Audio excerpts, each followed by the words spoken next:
അമ്മ ഒന്ന് പതുക്കെ. അയ്യോ അമ്മ ഒന്ന് ഒന്ന് വെറുതെ കിടക്ക് പ്രതാപ. മയത്തിന് ചൂട് പിടിക്കമ്മേ. വീണ്ടും എന്നെ പുറം ചതയ്ക്കാനല്ല പറഞ്ഞേ, തടവാനാ. തടവുവാടാ, അതുപോലെ ചതഞ്ഞിട്ടുണ്ട്, അതുകൊണ്ടാ നിനക്ക് നോവുന്നത്. അതൊക്കെ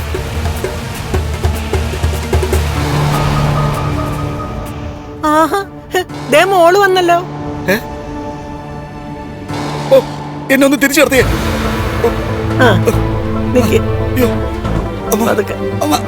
അയ്യോ ചതഞ്ഞ ചമ്മന്തിയായി.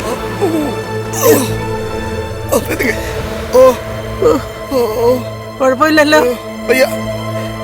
വയ്യാന്നേ, എനിക്ക് വയ്യാത്തോണ്ടല്ലേ പറഞ്ഞേ. ജയിലിൽ കിടന്നപ്പോ പുറത്തിറങ്ങാൻ വലിയ ധൃതിയായിരുന്നു മോളെ. പുറത്തിറങ്ങി കഴിഞ്ഞപ്പോ അതിനേക്കാളും വലിയ സദ്യ വിളമ്പി ഒരുത്തനും അവന്റെ കൂട്ടുകാരോടെ കാത്തിരിക്കുകയായിരുന്നു. പോലീസ് ലോകപ്പിലിട്ട് പോലീസുകാര് എന്നെയും വാമനെ ഒരുപാട് മെച്ചതാ. പക്ഷെ അതൊക്കെ ഇതിനേക്കാളും എത്രയോ ഭേദമായിരുന്നു മോളെ. പിന്നെ പോലീസ് ലോകപ്പ് ഇന്ന് കോടതിയിലോട്ട് കൊണ്ടുപോയി കഴിഞ്ഞാൽ കോടതി വിധി പറയും. അത് കഴിഞ്ഞാൽ പിന്നെ ജയിലിൽ പോയി കിടക്കാം. ഇത് പക്ഷേ അങ്ങനല്ലല്ലോ. മാർക്കോ കൊണ്ടുപോയി കഴിഞ്ഞാൽ പിന്നെ അവന് തോന്നുന്ന വിധിയാ തരുന്നേ.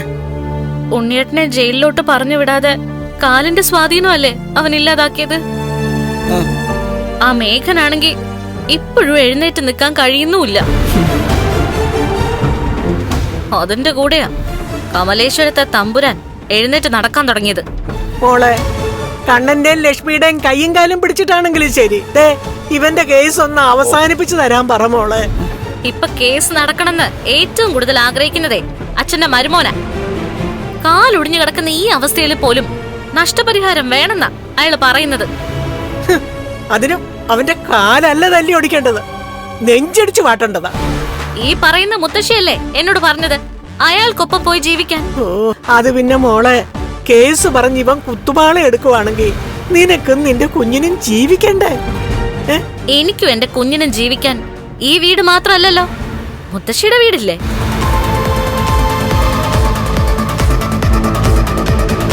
അതാർക്കും മുത്തശ്ശി വിറ്റിട്ടൊന്നുമില്ലല്ലോ. അതുപോലെ തന്നെ മുത്തശ്ശിയുടെ കയ്യിൽ കുറച്ചധികം സ്വർണ്ണം ഉണ്ടെന്നും എനിക്കറിയാം. പിന്നെ എനിക്കന്ന് തന്ന 150 പവൻ ലോക്കറിലും ഉണ്ടല്ലോ. ഇന്നത്തെ കാലത്ത് 150 പവന് ഏകദേശം 1.5 കോടിക്ക് മുകളിൽ കൊടുക്കണ്ടേ? അതുകൊണ്ടെന്താ എനിക്കും എന്റെ കുഞ്ഞിനും സുഖമായിട്ട് ജീവിച്ചൂടെ? എന്നാലും മോളെ, ആരോരുമില്ലാത്ത സമയത്ത് ഒരു ആൺതുണ വേണമെന്ന് ഏതൊരു പെണ്ണിനും തോന്നും. അതൊക്കെ പഴയ കാലത്താണ് അച്ഛാ. ഇപ്പൊ കല്യാണം കഴിഞ്ഞ് കുട്ടികളൊക്കെ ഉണ്ടായി കഴിഞ്ഞാൽ പെൺകുട്ടികൾക്ക് അങ്ങനെയുള്ള തോന്നലൊന്നും ഉണ്ടാവാറേയില്ല. ഭർത്താവ് ശരിയല്ലെങ്കിൽ അവരവരുടെ കുഞ്ഞുങ്ങളുമായിട്ട് മാറി താമസിക്കും, അല്ലെങ്കിൽ ഭർത്താവിനെ എടുത്ത് കളയും. അതാ ഇപ്പോഴത്തെ രീതി. മോളെ, അതൊക്കെ ജോലിയുള്ള പെൺകുട്ടികളാണ്. അതെ, നിനക്കിനി ഏതെങ്കിലും ടെക്സ്റ്റൈൽസിൽ പോയി സെയിൽസ് ഗേളായിട്ടൊക്കെ നിൽക്കാൻ പറ്റുമോ മോളെ? പിന്നെ ഡിഗ്രിക്കാരിയാണെന്നൊക്കെ പറയുന്നുണ്ടെങ്കിലും ഡിഗ്രിയുടെ കുറച്ച് പേപ്പറും കൂടെ നിനക്ക് കിട്ടാനില്ലേ? അതിനി ഉണ്ണിയേട്ടൻ വരുമ്പോ പറയണ്ട. ഞാൻ ബികോം ജയിച്ചെന്നാ പറഞ്ഞിരിക്കുന്നത്. അങ്ങനെ പറഞ്ഞാലും മോള് തോറ്റില്ലേ? അങ്ങനെ പറയണ്ടെന്നല്ലേ പറഞ്ഞത്. അല്ല മോളെ, ഇനിയിപ്പോ നിനക്കൊരു ജോലി വാങ്ങി തരാമെന്ന് പറഞ്ഞ് ഉണ്ണി നിന്റെ സർട്ടിഫിക്കറ്റുകളൊക്കെ ചോദിച്ചാ നീ പെട്ടുപോകത്തില്ലേ? അങ്ങനെ പേടിക്കണ്ട, അയാൾ അങ്ങനെയുള്ള നല്ല കാര്യങ്ങളൊന്നും ചെയ്യാൻ പോകുന്നില്ല. അതുപോലെ തന്നെ മോൾ ഇനി ഒരു ജോലിക്കൊക്കെ പോയി അടങ്ങി ഒതുങ്ങി ഇരുന്ന് പണി ചെയ്യാനൊന്നും പറ്റത്തില്ല മോളെ. അതുകൊണ്ട് തൽക്കാലം ഇങ്ങനെയൊക്കെ അങ്ങ് പോട്ടെ, അല്ലേടാ? ദൈവം സഹായിച്ച് കണ്ണന്റെ മനസ്സൊക്കെ ഒന്ന് മാറിയ ചിലപ്പോ ഇവന് ഈ കേസിൽ നിന്ന് രക്ഷപ്പെടും.